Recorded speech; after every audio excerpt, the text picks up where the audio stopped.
तुमच्या पुढे काही ना काहीतरी अडचणी असतात आणि इतक्या अडचणी सांगून सुद्धा तुम्ही कॉलेजमध्ये येत नाही.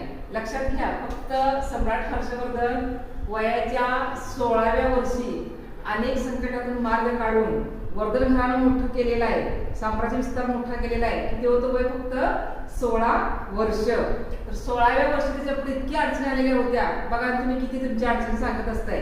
ठीक आहे. तर तिची जी बहीण होती राजश्री, त्या राजश्रीला तिथे जे देवगुप्ता होता, त्या देवगुप्तानं जे माळव्याचा हा राजा होता देवगुप्ता, त्यानं कैद करून तिला नेलेलं होतं. त्याचा जो भाऊ होता हर्षवर्धनचा राजवर्धन, याला शशांक जो गौडचा पश्चिम बंगालचा राजा होता, त्यानं काय केलं होतं? नेऊन गोड बोलून त्याला ठार मारलेलं होतं. आणि लक्षात घ्या, म्हणजे एका बाजूला बहीण नाही, लहान बहीण होती ती 9 वर्षाची, त्या बहिणीला कैद करून नेलेला आहे. मोठा भाऊ ठार झालेला आहे, वडिलीकडे मृत्यू पावलेला आहे आणि हा फक्त 16 वर्ष वयाचा आहे. एवढ्या छोट्या वयामध्ये एवढं मोठं साम्राज्याची जबाबदारी त्याच्यावरती आलेली होती. फक्त स्वतः साम्राज्य नाही तर बहिणीचं पण साम्राज्य होतं, कनौजचं पूर्णपणे राज्य ते सुद्धा सांभाळायचं होतं. कारण बहिणीला एका शत्रूनं पकडून नेलेलं होतं, त्या बहिणीची सुटका करायची होती. तर काय केलेलं आहे बघा, नुसतं रडत बसलेलं नाही, माझं वय कमी आहे, मी काय करू, एवढी जबाबदारी आलेली आहे असं तो काही न बोलता त्याने काय केलेलं आहे? प्लॅनिंग केलेलं आहे की शत्रूचा शत्रू कोण? तर मित्र. शत्रू कोण आहे? तर शशांक आहे, गौडचा राजा शशांक. याचा जो शत्रू होता तो होता कामरूपचा भास्कर वर्मा.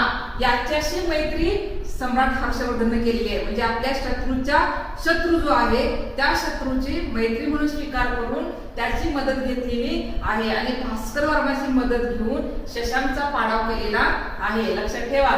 याचा जो सेनापती होता भंडी, सम्राट हर्षवर्धनचा सेनापती भंडी होता, त्या भंडीने खूप मोठी मदत केलेली आहे. कारण त्यानं सैन्य संघटन करण्याचं काम मोठ्या प्रमाणात केलेलं आहे. सगळ्यात मोठा प्रश्न काय होता की सम्राट हर्षवर्धन छोटा होता वयानं, त्यामुळे राज्यामध्ये अशांतता निर्माण झालेली होती. तर ते अशांतता घालवून शांतता निर्माण करण्याचं काम सुद्धा त्यांनी केलेलं आहे. लक्षात घ्या, किती मोठा प्रश्न त्यांच्या पुढे होता.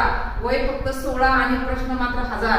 तरीही न घाबरता सम्राट हर्षवर्धनाने प्रत्येक प्रश्नाला चांगल्या पद्धतीने उत्तर दिलेलं आहे. यांच्याकडून खूप सारं शिकण्यासारखं आहे. लक्षात ठेवा. आता बहीण राजश्रीचा शोध घ्यायचा असेल, कारण तिने काय केलेलं होतं की ज्या कैद केलं होतं देवगुप्तानं, त्याच्यात ती कैदेमधून सुटली आणि विंध्य पर्वताकडे सतीसाठी निघून गेली. म्हणजे सती जायचं होतं तिला, कारण तिचा नवरा होता, त्या नवऱ्याला ते मारलेलं होतं, शत्रूनं ठार केलेलं होतं. म्हणून तिने काय केलेलं आहे? त्या कैदेमधून सुटका करून घेतली आणि ती जंगलामध्ये निघून गेली. तर तिला शोधण्याचं कार्य जो भिक्षुक असतो बौद्ध धर्माचा माधवगुप्त, त्याची मदत घेतली आणि सम्राट हर्षवर्धनानं आपल्या बहिणीला सती होण्यापासून वाचवलेला आहे आणि परत राज्यामध्ये वापस आणलेला आहे. लक्षात घ्या, म्हणजे बहिणीला वाचवलेला आहे, आपलं जे राज्य आहे ते राज्य शांत केलेलं आहे आणि शत्रूचा पाडाव केलेला आहे. म्हणजे एक छोटासा मुलगा किती मोठं कार्य करू शकतो हे आपल्याला शिकण्यासारखं इतिहासामधून आहे.